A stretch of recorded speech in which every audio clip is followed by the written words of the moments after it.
Hello everyone, welcome to exam forum. Exam forum के आज इस वीडियो में हम शुरू करेंगे 9 जून 2019 से करंट अफेयर्स के क्वेश्चन। और आज का पहला क्वेश्चन है, हाल ही में प्रधानमंत्री मोदी को किस देश के सर्वोच्च सम्मान निशान इजुद्दीन से सम्मानित किया गया है? तो प्रधानमंत्री मोदी जी अपने दूसरे कार्यकाल के पहले विदेश दौरे के रूप में मालदीव देश को गए हुए हैं और मालदीव देश के द्वारा विदेशियों को दिया जाने वाला जो सर्वोच्च सम्मान है वो है निशान इजुद्दीन, जो कि दिया गया है भारत के प्रधानमंत्री नरेंद्र मोदी जी को। तो इस क्वेश्चन का जो सही आंसर है वो है ए, मालदीव। अगर क्वेश्चन पूछा जाए प्रधानमंत्री मोदी अपने दूसरे कार्यकाल के पहले विदेश दौरे के रूप में किस देश को गए, तो उत्तर होगा मालदीव और श्रीलंका, क्योंकि मालदीव के बाद श्रीलंका को भी जाएंगे। लेकिन अगर क्वेश्चन पूछा जाए प्रधानमंत्री मोदी जी अपने पहले कार्यकाल यानी कि 2014 में सबसे पहले किस देश को गए थे, तो उत्तर होगा भूटान। 2014 में सबसे पहले गए थे भूटान को और 2019 में सबसे पहले गए हैं मालदीव और श्रीलंका देश को।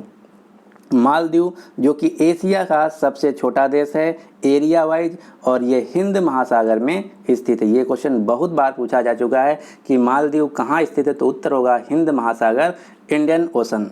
अब आपको पता होना चाहिए कि मालदीव के प्रेसिडेंट कौन है। तो मालदीव के प्रेसिडेंट है इब्राहिम मोहम्मद सोले। मालदीव की राजधानी है माले। मालदीव की मुद्रा है रुपया और मालदीव की पार्लियामेंट का नाम है पीपल्स मजलिस और पीपल्स मजलिस में प्रधानमंत्री मोदी जी अपना स्पीच भी देंगे। अब आपको मैं बताता हूं सभी अवार्ड जो कि पिछले 2 साल में दिए गए प्रधानमंत्री मोदी जी को। दक्षिण कोरिया द्वारा सियोल शांति पुरस्कार 2018 दिया गया। यूनाइटेड नेशंस द्वारा champions of the earth award दिया गया। फिलिप कोटलर प्रेसिडेंशियल पुरस्कार दिया गया। रूस के द्वारा विदेशियों को दिया जाने वाला सर्वोच्च नागरिक सम्मान दिया गया। यूएई का सर्वोच्च सम्मान जायद मेडल प्रधानमंत्री मोदी जी को दिया गया। इतने अवार्ड पिछले 2 साल में प्रधानमंत्री मोदी जी को दिए गए हैं। अगला क्वेश्चन नंबर 2, हाल ही में विश्व महासागरीय दिवस कब मनाया गया है? तो विश्व महासागरीय दिवस अभी मनाया गया है 8 जून को, यानी कि इस क्वेश्चन का जो सही आंसर है वो है बी। इसका थीम क्या था? तो इस साल का थीम था जेंडर एंड ओशन।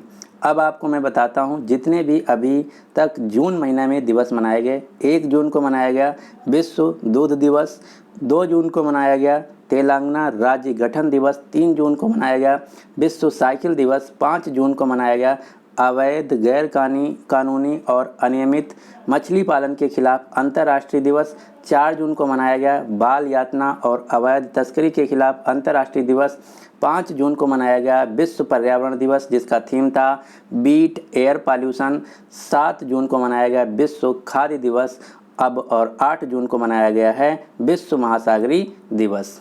अगला क्वेश्चन नंबर 3, हाल ही में अमेरिकन फिलोसॉफिकल सोसाइटी का सदस्य के रूप में किसे चुना गया है? तो अमेरिकन फिलोसॉफिकल सोसाइटी का अभी सदस्य के रूप में रोमिला थापर को चुना गया है। रोमिला थापर जो कि जवाहरलाल विश्वविद्यालय की रिटायर्ड प्रोफेसर हैं और ये साहित्यकार और लेखक हैं।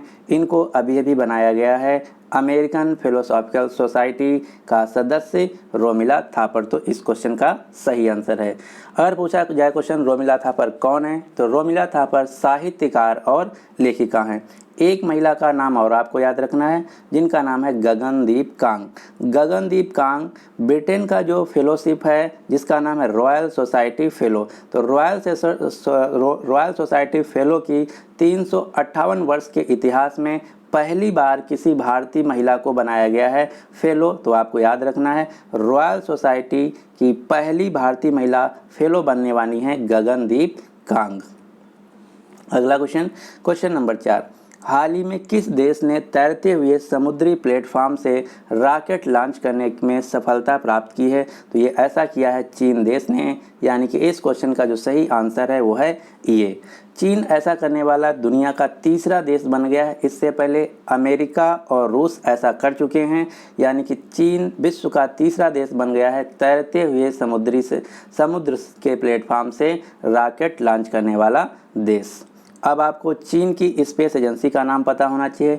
यहाँ से क्वेश्चन ऐसे पूछा जाता है, जो इसका शॉर्ट नेम होता है वो एग्जाम में दिया होता है कि CNSA किस देश की स्पेस एजेंसी है। तो CNSA जिसका पूरा नाम है चाइना नेशनल स्पेस एडमिनिस्ट्रेशन, ये चाइना की स्पेस एजेंसी है। ESA यूरोपियन यूनियन की स्पेस एजेंसी है। इसरो भारत की स्पेस एजेंसी है। JAXA जापान की स्पेस एजेंसी है। नासा अमेरिका की स्पेस एजेंसी है। रॉसकॉस्मॉस रूस की स्पेस एजेंसी है। ये इतने आपको स्पेस एजेंसियों के नाम याद रखने हैं। अब आपको याद रखना है 5 रॉकेट लॉन्चर के नाम जो सबसे ज़्यादा एग्जाम में पूछे गए हैं। अगर आप प्रीवियस ईयर रेलवे के पेपर या फिर SSC के पेपर या फिर बैंक के पेपर सॉल्व किए हुए हैं तो ये नाम आपको ज़रूर मिलेंगे। तो चाइना का जो रॉकेट लॉन्चर है उसका नाम है लॉन्ग मार्च। भारत का जो रॉकेट लॉन्चर है उसका नाम है GSLV और PSLV। GSLV और PSLV का फुल फॉर्म भी बहुत ज़्यादा पूछा जाता है। GSLV का पूरा नाम है geosynchronous satellite launch vehicle. PSLV का पूरा नाम है पोलर सैटेलाइट लॉन्च व्हीकल। रूस का रॉकेट लॉन्चर है सोयूज और अमेरिका की जो प्राइवेट स्पेस एजेंसी है जिसका नाम है स्पेस एक्स का रॉकेट लॉन्चर है फाल्कन 9। तो 5 आपको रॉकेट लॉन्चर के नाम याद रखना है और 5 स्पेस एजेंसियों के नाम याद रखना है। अगला क्वेश्चन नंबर 5, हाल ही में एमनेस्टी इंटरनेशनल का एम्बेसडर ऑफ कॉन्साइंस अवार्ड 2019 किसे दिया गया है। तो एमनेस्टी इंटरनेशनल का एम्बेसडर ऑफ कॉन्साइंस जो अवार्ड है ये दिया गया है ग्रेटा थुनबर्ग को, यानी कि इस क्वेश्चन का जो सही आंसर है वो है C। ग्रेटा थुनबर्ग जो कि स्वीडन देश की 16 साल की एक लड़की है, इन्वायरमेंट एक्टिविस्ट और क्लाइमेट एक्टिविस्ट। ग्रेटा थुनबर्ग को ग्लोबल वार्मिंग के प्रति दुनिया को जागरूक करने के लिए इंटरनेशनल एमनेस्टी के द्वारा एम्बेसडर ऑफ कॉन्साइंस अवार्ड दिया गया है। एक क्वेश्चन और आपको याद रखना है ग्रेटा थुनबर्ग से। ग्रेटा थुनबर्ग जो कि स्वीडन की इन्वायरमेंट एक्टिविस्ट हैं, इनको 2019 का जो नोबेल शांति पुरस्कार है इसके लिए भी नामित किया गया है। तो ये 2 क्वेश्चन आपको याद रखना है। नदिया मुराद जो कि इराक की सोशल एक्टिविस्ट हैं, इनको 2018 का दिया गया है नोबेल का शांति पुरस्कार। मलाला यूसुफजई जो कि पाकिस्तान देश की हैं, इनको 2014 या 15 में, मैं कंफर्म नहीं हूँ, 2014 या 15 में दिया गया था, शायद 2014 में नोबेल का शांति पुरस्कार। इसके अलावा 2018 में दिया गया है ग्लिट्समैन प्राइज। और ये क्वेश्चन पूछा गया था अभी SSC सीजीएल का जो टायर 1 का एग्जाम चल रहा है उसमें क्वेश्चन ऐसे पूछा गया था कि जो ग्लिट्समैन पुरस्कार है मलाला यूसुफजई को दिया गया है, ये अब इस जो पुरस्कार है किस विश्वविद्यालय द्वारा दिया गया है। तो ग्लिट्समैन प्राइज मलाला यूसुफजई को हार्वर्ड यूनिवर्सिटी द्वारा दिया गया है। ये क्वेश्चन SSC सीजीएल टायर 1 में पूछा गया था, तो आपको याद रखना है ग्लिट्समैन पुरस्कार 2019 मलाला यूसुफजई को हार्वर्ड यूनिवर्सिटी द्वारा दिया गया है। अब आपको पता होना चाहिए कि एमनेस्टी इंटरनेशनल क्या है। तो एमनेस्टी इंटरनेशनल जिसका हेडक्वार्टर लंदन में है, ये नॉन प्रॉफिट ऑर्गेनाइजेशन है ह्यूमन राइट एक्टिविस्ट के लिए। अगला क्वेश्चन नंबर 6, हाल ही में केंद्र सरकार ने कितनी कैबिनेट समितियों का गठन किया है। तो अभी टोटल 8 समितियों का गठन किया है। तो ये सीधा सा क्वेश्चन है, यानी कि इस क्वेश्चन का जो सही आंसर है वो है A। अगला क्वेश्चन नंबर 7, हाल ही में शीतल जैन का निधन हुआ है, वह कौन थे। शीतल जैन जो कि एक फिल्म निर्माता थे, इन्होंने बड़े मियाँ और छोटे मियाँ जो फिल्म है इसको बनाया था, इनका अभी निधन हो गया है। शीतल जैन फिल्म निर्माता के साथ ही साथ एक्टर अमिताभ बच्चन के सेक्रेटरी भी थे। तो ये 2 क्वेश्चन आपको याद रखना है। शीतल जैन जो कि अमिताभ बच्चन के सेक्रेटरी थे और फिल्म निर्माता थे जिनका अभी निधन हो गया है। इन्होंने फिल्म प्रोड्यूस की थी बड़े मियाँ और छोटे मियाँ।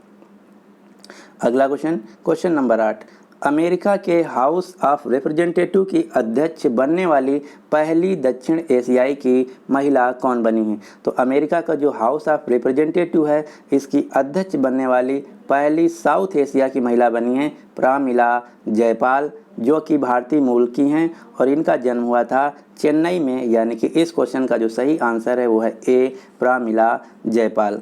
गीता गोपीनाथ ये भी भारतीय मूल की हैं और ये IMF जिसको हिंदी में बोला जाता है अंतर्राष्ट्रीय मुद्रा कोष IMF की पहली मुख्य अर्थशास्त्री बनी हैं। और ये क्वेश्चन अभी ग्रुप डी में भी पूछा जा चुका है, ALP में भी पूछा जा चुका है और SSC सीजीएल में भी पूछा जा चुका है। और एक एग्ज़ाम हुआ था IDBI एग्ज़ाम का बैंक का, उसमें भी पूछा गया था कि गीता गोपीनाथ, एक क्वेश्चन ऐसे पूछा गया था कि IMF की मुख्य अर्थशास्त्री पहली महिला कौन बनी है, तो उत्तर होगा गीता गोपीनाथ। IMF का मुख्यालय है वाशिंगटन DC में, जिसकी वर्तमान में CEO हैं कृष्णा लेगार्डे। अगला क्वेश्चन, हाल ही में भारत और किस देश की सेना गरुड़ वायु अभ्यास का आयोजन करेगी, तो भारत गरुड़ वायु अभ्यास जो नाम की अभ्यास है ये करता है फ्रांस देश के साथ, यानी कि इस क्वेश्चन का जो सही आंसर है वो है बी। भारत फ्रांस के साथ गरुड़ के साथ साथ गरुड़, वरुण और शक्ति ये 3 अभ्यास करता है। तो आपको याद रखना है गरुड़, वरुण और शक्ति ये 3 अभ्यास भारत फ्रांस के साथ करता है। शक्ति के नाम से 2 अभ्यास और आपको याद रखना है, एक का नाम है मित्र शक्ति। मित्र शक्ति जो है ये भारत करता है श्रीलंका के साथ, दूसरी है समुद्र शक्ति। समुद्र शक्ति अभ्यास जो है ये भारत इंडोनेशिया देश के साथ करता है। भारत जापान के साथ जिमिक्स और मालाबार एक्सरसाइज करता है। भारत चीन के साथ hand in hand military exercise करता है। इसी प्रकार भारत नेपाल के साथ सूर्य किरण नाम की संयुक्त अभ्यास करता है। रूस के साथ इंद्र के नाम की मिलिट्री एक्सरसाइज करता है। अमेरिका के साथ युद्ध अभ्यास के नाम की एक्सरसाइज करता है। तो ये आपको सभी एक्सरसाइज पता होना चाहिए। तो इस क्वेश्चन का जो सही आंसर है वो है बी फ्रांस जो कि यूरोप का देश है। इसकी मुद्रा है यूरो और यहाँ की राजधानी है पेरिस और यहाँ के प्रेसिडेंट हैं इमैनुअल मैक्रोन। और 2018 का जो फीफा विश्व कप है जो कि रूस में खेला गया था, इसको फ्रांस देश ने जीत लिया था। एक क्वेश्चन और आपको याद रखना है, एक संस्था है जिसका नाम है ISA इंटरनेशनल सोलर अलायंस, जिसको हिंदी में बोला जाता है अंतर्राष्ट्रीय सौर गठबंधन, जिसका मुख्यालय है गुरुग्राम हरियाणा। इसको बनाया है भारत और फ्रांस ने मिलके। अगला क्वेश्चन नंबर 10, हाल ही में जारी रिपोर्ट्स के अनुसार 2019 और 2020 में फीफा क्लब विश्व कप की मेज़बानी कौन सा देश करेगा। ये क्वेश्चन ध्यान से पढ़िएगा क्योंकि क्वेश्चन गलत होने के चांस हैं। यहाँ पे पूछा जा रहा है फीफा क्लब विश्व कप, तो इसकी मेज़बानी 2019 और 20 दोनों ईयर में करेगा कतर देश, यानी कि इस क्वेश्चन का जो सही आंसर है वो है सी। और मैं कल एक क्वेश्चन बताया था, फीफा महिला विश्व कप 2019 की शुरुआत हुई है फ्रांस देश में और फीफा महिला विश्व कप 2015 में खेला गया था कनाडा देश में। फीफा पुरुष विश्व कप 2018 में खेला गया है रूस में, 2022 में खेला जाएगा कतर में, 2026 में खेला जाएगा कनाडा, मेक्सिको और अमेरिका 3 देशों में। कतर जो कि मिडिल ईस्ट एशिया का देश है, इसकी राजधानी है दोहा। और एक संस्था जिसका नाम है OPEC organization for petroleum exporting country, इसका पहले सदस्य था कतर। अब ओपेक से कतर ने अपनी सदस्यता को क्विट कर दिया है, यानी कि ओपेक से अपनी मेंबरशिप को त्याग कर दिया है। ओपेक का मुख्यालय है ऑस्ट्रिया की राजधानी वियना। तो इतने क्वेश्चन आपको यहाँ से याद रखना है। फीफा जो कि फुटबॉल की अंतर्राष्ट्रीय स्तर की गवर्निंग बॉडी है, इसका मुख्यालय स्विट्जरलैंड के शहर ज्यूरिक में और इसके वर्तमान में प्रेसिडेंट हैं गियानी इन्फेंटिनो जो कि स्विट्जरलैंड देश के हैं। इनको अभी अभी अगले 5 साल के लिए दोबारा फिर से फीफा का प्रेसिडेंट बना दिया गया है। फीफा में भारत की रैंकिंग है 101 और नंबर 1 देश है बेल्जियम। अगला क्वेश्चन नंबर 11, हाल ही में जारी फोर्ब्स मैगजीन की सूची America's richest self made women 2019 में भारतीय मूल की कितनी महिलाएं शामिल हैं। तो इस क्वेश्चन का जो सही आंसर है वो है 3। फोर्ब्स मैगजीन द्वारा एक लिस्ट जारी की गई है जिसमें टोटल 80 महिलाएं हैं। ये वो महिलाएं हैं अमेरिका की जिन्होंने अपने बलबूते यानी कि अपना कारोबार स्वयं खड़ा करके पैसा हासिल किया है और अमेरिका की सबसे अमीर महिलाएं बन गई हैं। टोटल 80 हैं, इनमें से 3 भारतीय मूल की हैं। तो इस क्वेश्चन का जो सही आंसर है वो है ए। दूसरा क्वेश्चन ये भी पूछा जा सकता है ये 3 महिलाएं कौन हैं। तो ये 3 महिलाएं हैं जयश्री उल्लाल, दूसरे नंबर पे नीरजा सेठी, तीसरे नंबर पे हैं नेहा नरखेड़े। अब अगर क्वेश्चन पूछा जाए इनकी संपत्ति क्या है और इनकी रैंकिंग क्या है, तो 80 महिलाओं में जयश्री उल्लाल की 18 नंबर रैंक है और नीरजा सेठी की 23 नंबर रैंक है। नेहा नरखेड़े की 60 नंबर की रैंक है और सबसे ज़्यादा जो पैसा है जयश्री उल्लाल के पास है 1.4 बिलियन डॉलर। अगर बात की जाए इस लिस्ट में सबसे ज़्यादा अमेरिका की अमीर महिलाओं में कौन सी हैं, तो उत्तर होगा डियाने हेनरिक। इनके पास टोटल 7 बिलियन डॉलर की संपत्ति है और ये अमेरिका की महिला हैं, सबसे अमीर महिला हैं जो कि सेल्फ मेड यानी कि अपने बलबूते स्वयं इतना कारोबार खड़ा किया। तो ये 2 क्वेश्चन आपको याद रखना है। अगला क्वेश्चन नंबर 12, हाल ही में विश्व व्यापार और डिजिटल अर्थव्यवस्था पर होने वाली G20 की मंत्री स्तरीय बैठक में भारतीय प्रतिनिधिमंडल का नेतृत्व कौन करेगा? तो इस क्वेश्चन का जो सही आंसर है वो है ए पीयूष गोयल। ये जो समिट है ये हो रही है व्यापार और वाणिज्य से रिलेटेड, तो इसके जो मंत्री हैं भारत के उनका नाम है पीयूष गोयल। भारत के व्यापार और वाणिज्य के मंत्री हैं पीयूष गोयल, इसलिए इस मीटिंग को अटेंड करेंगे पीयूष गोयल। लेकिन यहीं पे 2 क्वेश्चन बनते हैं, कौन कौन से? ये जो मीटिंग है ये व्यापार जो मंत्रालय उससे रिलेटेड है, इसलिए इसको अटेंड कर रहे हैं पीयूष गोयल। और ये जो मीटिंग है ये आयोजित की जाएगी जापान के त्सुकुबा शहर में। और G20 की अभी अभी वित्त मंत्रियों की समिट हुई है जिसमें वित्त मंत्री निर्मला सीतारमण और RBI के गवर्नर शक्तिकांत दास पार्टिसिपेट किए हैं। ये हुई है जापान के फुकुओका शहर में। तो ये दोनों समिट अलग अलग हैं। अगर वाणिज्य और उद्योग मंत्रालय की समिट पूछा जाए G20 की तो उत्तर होगा जापान के त्सुकुबा, जिसको अटेंड किए हैं पीयूष गोयल। अगर बात की जाए वित्त मंत्रियों की समिट G20 की तो इसको अटेंड किया है वित्त मंत्री निर्मला सीतारमण और ये आयोजित की जाएगी जापान के फुकुओका शहर में। लेकिन अगर बात की जाए G20 की जो मेन समिट है वो कहाँ हुई है, तो G20 की मेन समिट होगी जून के आखिरी हफ्ता में जापान के ओसाका शहर में। तो ये 3 समिट आपको जापान से याद रखना। पहली जो 2 समिट हैं ये मंत्रालय वाइज हैं और जो आखिरी समिट है G20 वो G20 की मेन समिट है जो कि ओसाका शहर में आयोजित की जाएगी। G20 की पिछले साल आयोजित की गई थी समिट अर्जेंटीना के ब्यूनस आयर्स में, जिसमें भारत के प्रधानमंत्री नरेंद्र मोदी जी भी गए थे। 2020 में आयोजित की जाएगी सऊदीया के रियाद में, 2021 में इटली में और 2022 में भारत की राजधानी नई दिल्ली में। G20 का पूरा नाम है ग्रुप ऑफ 20 नेशंस। इसमें 19 देश प्लस यूरोपियन यूनियन देश शामिल हैं और इसका भारत भी मेंबर है। तो इस क्वेश्चन का जो सही आंसर है वो है ए पीयूष गोयल। पीयूष गोयल वाणिज्य और व्यापार मंत्रालय के साथ साथ इनके पास रेल मंत्रालय भी है। तो अगर क्वेश्चन पूछा जाए भारत के रेल मंत्री कौन है तो उत्तर होगा पीयूष गोयल, जो कि राज्यसभा सांसद हैं महाराष्ट्र से। तो बस आज के लिए इतना ही। आज के जो टोटल 12 क्वेश्चन थे यहाँ पे हम कवर कर लिए हैं। अब हम कुछ जापान से रिलेटेड बात कर लेते हैं। जापान जो कि एशिया का देश है, इसकी मुद्रा है येन और यहाँ के जो प्रधानमंत्री हैं उनका नाम है शिंजो एबे। और जापान ने अभी अभी एक मेट्रो चलाई है जो कि दुनिया की सबसे हाई स्पीड की मेट्रो है, जिसकी मैक्सिमम स्पीड होगी 400 किलोमीटर प्रति घंटा। और जापान के जो नए सम्राट बने हैं उनका नाम है नरहितो। तो अगर क्वेश्चन पूछा जाए जापान के नए सम्राट कौन बने हैं तो उत्तर होगा नरहितो। तो इतने क्वेश्चन आपको जापान से याद रखने हैं।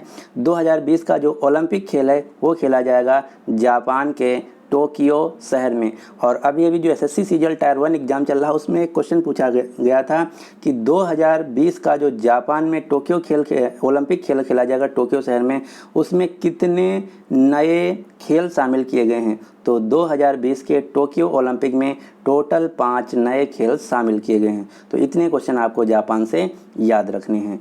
अब आपके लिए क्वेश्चन क्या है, हाल ही में किस भारतीय को विश्व स्वास्थ्य संगठन यानी कि WHO का एक्सटर्नल लेखा परीक्षक के रूप में चुना गया है। तो इस क्वेश्चन का जो सही आंसर है आपको नीचे कमेंट बॉक्स में देना होगा। तो उम्मीद करते हैं कि आज का वीडियो आपको अच्छा लगा होगा। अगर आपको वीडियो अच्छा लगा तो प्लीज़ इस वीडियो को लाइक कर दीजिए और अपने सभी दोस्तों के साथ जो किसी भी एग्ज़ाम की तैयारी कर रहे हैं उनके साथ शेयर कर दीजिए। अगर अभी तक हमारा चैनल एग्जाम फोरम अकेडमी को आप सब्सक्राइब नहीं किए तो इसको सब्सक्राइब कर लीजिए ताकि हर वीडियो की लेटेस्ट अपडेट आप तक पहुँचती रहे। So finally thanks for watching and good luck for your exam.